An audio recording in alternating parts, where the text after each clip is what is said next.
បាត់ហើយរឿងរ៉ាវចឹងបងនឹងត្រានត្រើយអូនភ្លេចអងហើយបងនៅចងចាំម្នាក់ឯងបងយប់នេះព្រោះតែជីវ៉ាចង់ស្នេហាស្រវានឹងថ្មីទុំដឹងថាបងនេះឈឺរីញរៃអូនមិនអាឡ័យមនុស្សធ្លាប់ដែលថែពងងារ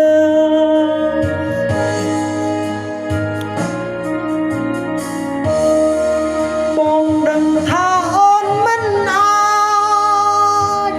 បកក្រោយទេបងដឹងថាអូននឹងកែ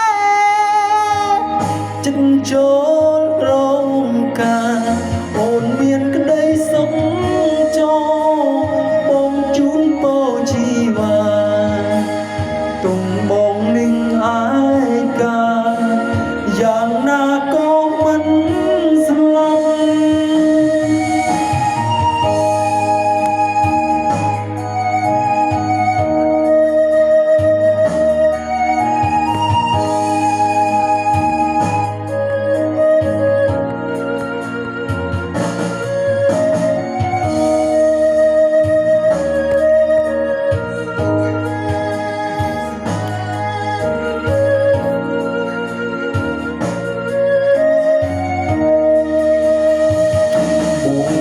យប់នេះ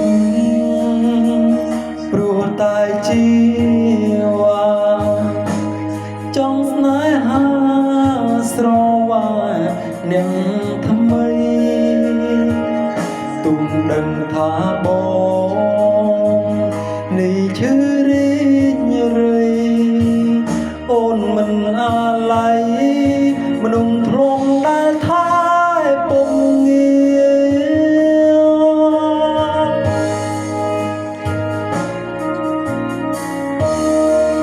បងដឹងថាអូនមិនអាចបកក្រោយទេ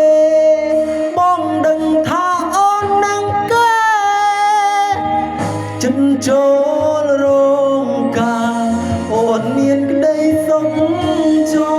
លបងជូនពរជីវ៉ាទុំបងនឹងឯកា